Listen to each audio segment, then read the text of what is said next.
inside the truck at all times. I encourage you guys to take photos. Just make sure the phone cameras are staying inside the truck because I can have snap for anything that falls off this truck. As you guys always stay seated as well. Now as you make our way out there, you may notice some of these animals, they get pretty close to the truck. For that reason, I ask that you guys don't make any noises at them, whistling sounds, music sounds, anything that's calling out to them. We're just not going to do. This is the animal's home. We're just courteous. We got to be courteous to them as the other guests on our truck as well. With that being said, we can make our way right on into the Little Aturi Forest. And the first animal that you can see off to your right over here, the one that looks like it's wearing its zebra pants today, that is going to be the okapi. Now the okapis do have zebra-like legs, but they are not related in any way. Their closest relative is going to be the giraffe, which you can kind of see in their head shape. They do also have a similar style tongue to the giraffe. The okapi's tongue is around 18 inches long, used to reach into branches to grab leaves to eat. However, they are also known to use that tongue to clean their eyeballs and their nostrils. They're one of the more recently discovered animals as well. They weren't officially documented until 1901. Another good look at those okapis there to your right.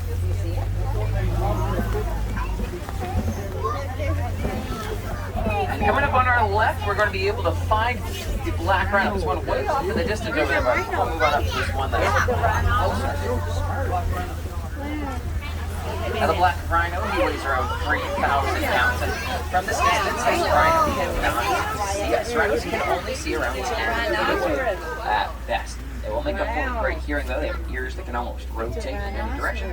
They also have a fantastic sense of smell, and you can actually see him shaping his horn on that tree trunk right there. So you can tell that tree's been used quite a bit in that one specific spot from his constant shaping of that horn there. And then off to your right, there are two sets of forest antelope. Now the lighter colored ones with no horns are going to be the greater kudu. The darker ones with horns are the bongos. And the greater kudu are the tallest antelope on the reserve, at around 55 inches, shoulders to hooves. And these bongos, they're known as the ghost of the forest because of their dark coat and unique eye markings that make them difficult to see, as they can sprint into the forest at very high speeds. And then off to your left, there's going to be the saddle-billed stork. Saddle-billed stork over there does not have any vocal cords, so the only way that it really communicates is the rattling of its bill. Out of the 5 stork species, that saddle-billed is going to be the tallest, standing in at around 5 feet tall. But let's make our way out of the Aturi Forest and head on over towards the Safi River region. The Safi River is home to some of the more territorial animals on the reserve, with the river beginning up here on our right, but don't worry, friends, on the left. The river will be continuing on your side downriver. Up to your back, right over there, right where that river begins, you can find the Nile hippopotamus.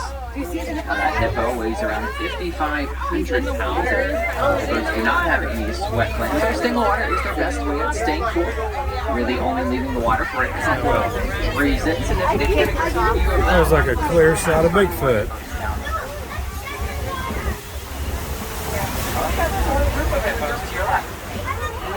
Now, a group of hippos is going to be called a float, but a float of hippos, they really won't float. They're not very good swimmers.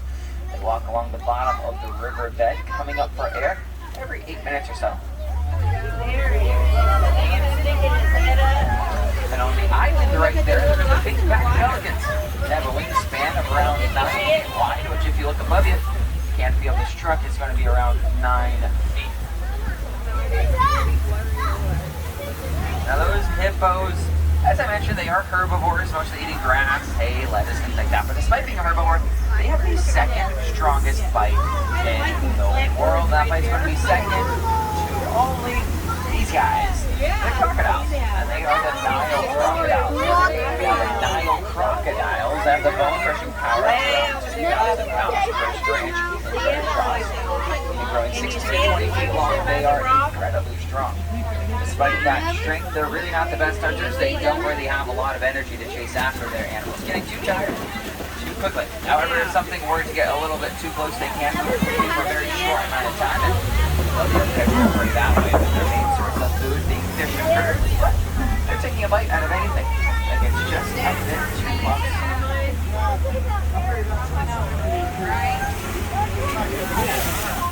way over towards the savannah, home to a lot of different incredible animals. We have to pass a very Make our way to important tree. It's going to Savannah. be this baobab tree. Now the baobab, it may look dead, but it's not. It's just leafless 9 months out of the year. Does that conserve as much water as possible, holding up to 7,000 gallons of water.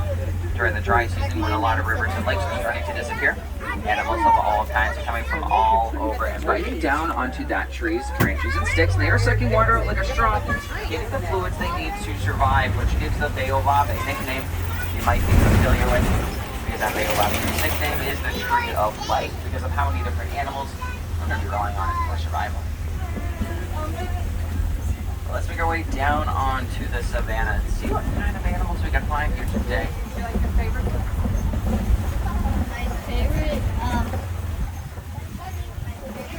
It looks like most of the animals are hanging out over on the far side, so we'll have to move on over there in a moment here. See what we can find on our way there, though.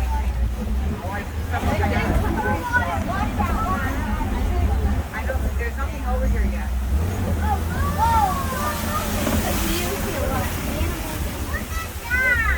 Going off to our left, inside the den over there, there's going to be the African wild dogs, also known as the painted dogs.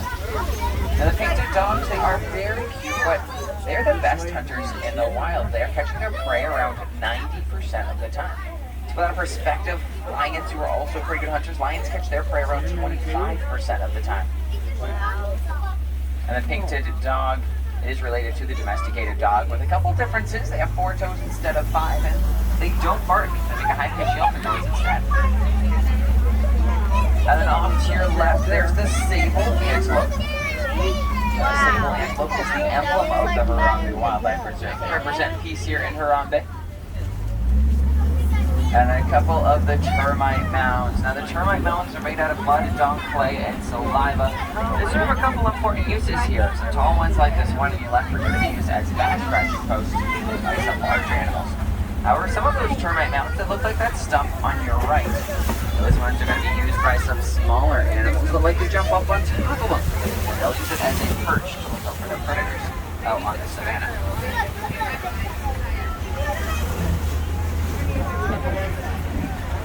Now, looks like we can make our way over to the further side of the savannah. And it looks like a lot of them are pretty close to the road, so just asking you guys to make sure you're not being too loud up this way. Guys, we're going to get pretty close to these animals, and we want to make sure that they're comfortable with us driving by. But it looks like we're going to be able to find the zebras as well as the giraffes. Now there's an age-old question that goes with the zebras up this way, and that's whether they're zebras or black with white stripes or white with black stripes. I can tell you there's an easy way to check. You want to look at the zebra's nose. If a zebra has a black nose, they're going to be considered black with white stripes. But if a zebra has a pink nose, they're going to be considered white with black stripes. Zebras you're seeing here today, black noses, they are black with white stripes. And a group of zebras, that's called the dazzle. And then the giraffes, these are the Maasai giraffes. And the Maasai giraffe grows to be around 20 feet tall. And at birth, they're around 6 feet tall. They will be born with their mother standing up, which means a baby has a 6-foot drop straight to the ground when they are born. And there are some younger giraffes around here we can keep our eyes out for. Then you have the Ankole cattle with their massive horns. Their horns can get to be around 8 feet from tip to tip. However, the horns are mostly hollow inside. You do have a honeycomb structure in there that allows for blood circulation. Then you have the wildebeest over here. The wildebeest find comfort in numbers, migrating in herds up to 1.5 million wildebeest at a time. Then off in the distance there, those brown-backed, white-bellied, s'mores-looking antelope, those are the springbok. The smallest antelope on this reserve, but some of the most athletic animals on the reserve. They're the 3rd fastest land animal in the world, running at 60 miles an hour. They also jump around 6 feet straight in the air. Yeah, the giraffes over here, and a group of giraffes. That's going to be called a tower. Yes, a tower of giraffes. And they are eating a lot, let me tell you. Giraffes eat around 20 hours every single day. Now, since they're eating so much, it does not leave them a lot of time to sleep, so giraffes only sleep around 30 minutes to an hour every day. They do their sleeping standing up, and sometimes they'll even do their sleeping while still chewing their food. Right there, look at that. Right here. Look at this giraffe. Wow. Great, look at that giraffe down to that Look, snack there's there. monkeys. You see the monkeys? Now, coming up on our right, this is the largest land animal in the world. It is the African elephant, but we'll get a closer look at him in a moment here, because off to your left, the largest monkey species in the world is the mandrills. Well, the male mandrill weighs around 100 pounds. Females are much smaller, around 40 pounds. On the rock. And they may look familiar as Rafiki from the Lion King. Rafiki is a mandrill. So let's make our way up towards these elephants. Now they're the largest land animal in the world. They on average weigh around 13,000 pounds. And their trunks are used for pretty much everything from eating to drinking to throwing things to playing. And in their trunk there's around 40,000 muscles. Our human body only has around 600 muscles total. And you see them grabbing their lunch there. The elephants, they can spend up to 80% of their life either looking for food or eating anywhere between 300 and 400 pounds of food every single day. Now, unfortunately, the African elephants have been causing a little bit of a nuisance to farmers in Central Africa. They've been stampeding over farmers' crops, and those farmers have had no choice but to fight the elephants back. The Disney Conservation Fund saw that happening, and they wanted to do something to help, so they did some research. And they found out that those elephants are very afraid of bees. Yes, elephants, they don't like bees. They stay away from them whenever possible. So Disney ended up putting beehives all along the edges of the farmers' crops. And the farmers, after that project occurred, the elephants stayed away from those farmers' crops. The farmers have been able to keep their crops and sell the honey from the beehives from additional income. Pretty good deal for everyone involved. And there are some test marks of these clay pits right here. Those elephants have been scraping that clay off and eating it as a natural multivitamin. They also throw it on their back as a natural pesticide. As elephants have pretty sensitive skin, a big reason why I'm not a big fan of bees. There's a few more of them just around the corner here. And elephants, they can live to be around 80 years old. During that time, the females surrounding all the female herds led by the eldest elephant called the matriarch. However, males, they prefer to be solitary, traveling alone for the majority of their life.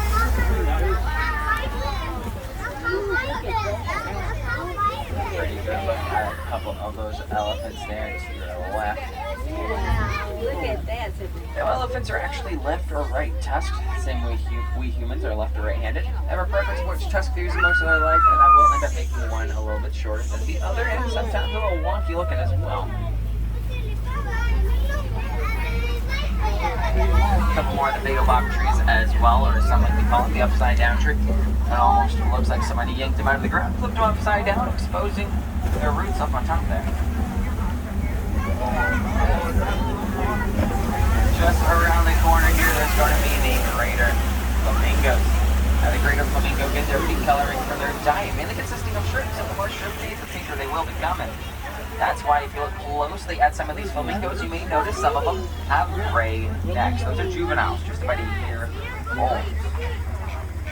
Once the gray necks, yeah, they are 1 year old. And it takes 2 years to get to full maturity, so a little bit of time before they get there.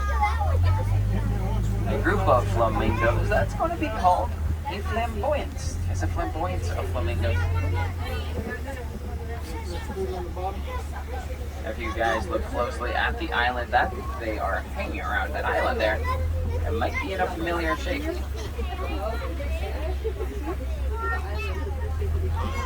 Oh, and there's the baby elephant. I almost missed her. Off in the distance over there past the flamingos. That is the 5-year-old. Now, it will take that elephant about 14 years to get to full maturity. That is the second longest time to adulthood out of any species in the world, second to only us humans. Oh, that, the way over there. Great look at those flamingos. And that's baby elephant right there.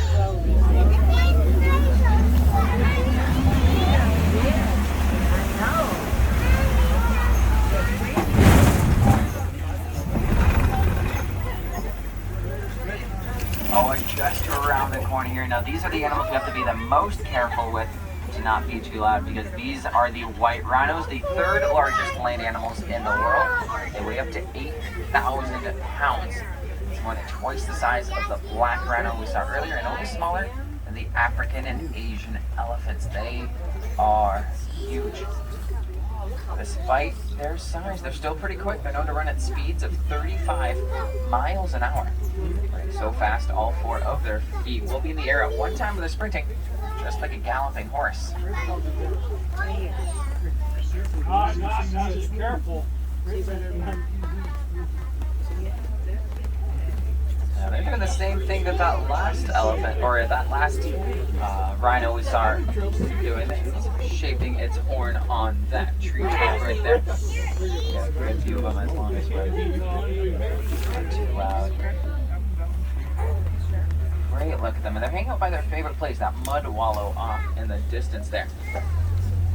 That mud wallow, they love to roll around in it on a hot day to cool themselves off. Also acts as a natural moisturizer and a sunscreen as well. They're even brave enough to drink from it too. Great look at these beautiful animals there. Now, like I said, they can run at speeds of 35 miles an hour, pretty quick, but just not as quick as the fastest land animal in the world, the cheetah. Right up there. 70 miles an hour. They can get up to speed in less than 3 seconds as well. But to get up to speed, a cheetah has to be very flexible. They are known to stretch their body out 22 feet from front end to back end. They will do all their hunting during the day. It's pretty odd for large cats. Pretty much every other large cat likes to do their hunting at night, using stealth to their advantage, but not the cheetah. They like to use their speed during the day. They can only run for about a minute or 2 at a time. They don't exactly have the greatest endurance. Oh wow, there's Let's a couple more to your forward left. Yeah, once they're done with their hunt, they're actually going to be pretty tired. It's going to take them about 24 hours to get enough energy to go back out and have a run. But as we make our way around the corner here, guys, you're going to get a great look on top of the Kopi Rocks of the lion. Lion King. He's a group of lions that's called a pride, and each pride consists of around 5 to 6 females, but there is always only one dominant male. They will rest between 16 to 20 hours a day, coming alive at night. The females are going to go out and do all the hunting, while the males are going to stay back and protect the cubs from other animals. But really wanting to be heard, the lion's roar, I think it can be heard from around 5 miles away. They are incredibly loud. That male, his mane, it can weigh anywhere between 30 and 40 pounds alone. And just for the bigger and darker the mane, the older the lion. That's the lion. There's a lioness to your left. We'll get another view of them, or view of her in a second here, but there's also a few animals to your right. Now, there's of course the ostrich right there, the largest flightless bird in the world, running at speeds of 40 miles an hour. And then showing off its speed there is the Bonte buck, a smaller species of antelope. And then there's the water buck over there, the brown animals. That are walking towards us now as well. Now those water buck, they get their name because, well, they drink a lot of water. They're drinking so much, they end up sweating constantly. They sweat so much, they end up smelling really bad. They smell so bad, no other animal really wants to eat them. And then the lionesses. Oh, look at that one up there is moving. Now during the day, their vision is similar to ours. There it is. Look, it's moving. But at night, it's going to be 9 times stronger than ours. The reason why they are going to be nocturnal, do all that at night. Sit to the top of that rock. See that rock That's over the there? same one. Getting good See its face. scale up Look. on this rock there. Yeah, look at that. His foot is moving on his leg. Great view of them up there. Yeah, that's a perfect shot. No,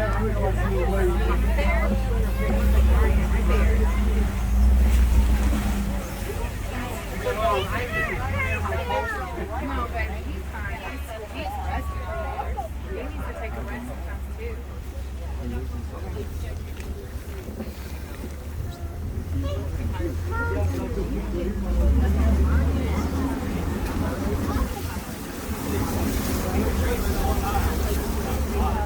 Now, it looks like all those animals that we actually saw in this area before have made their way to another part of this area, but there's also the ostrich eggs right there to your right. Now, those ostrich eggs are the largest eggs in the world. They weigh around 3 pounds each. That's the weight of about 2 dozen chicken eggs. And if you or I were to ever jump on one, well, they would not break. They are very strong. They'll be able to support a 200-pound ostrich sitting on for an extended period of time. And there's 2 of those ostriches there to your left. And now there's a very easy way to tell males and females apart with ostriches, and that's because they're color-coded. All males are black, all females are gray. So you have 2 females here, and the other one's female as well.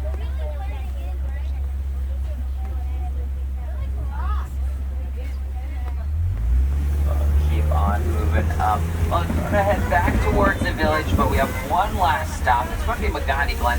Magadi is home to the Warden's Coast, so we'll have to see what's hanging around here today.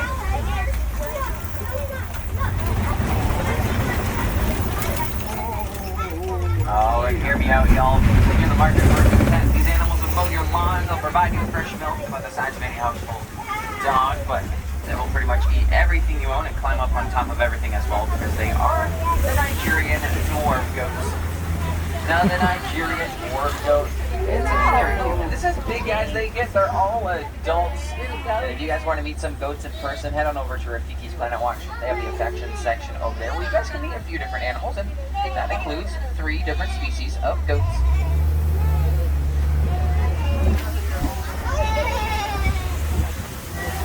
Well, with that, guys, it looks like our journey has come to an end.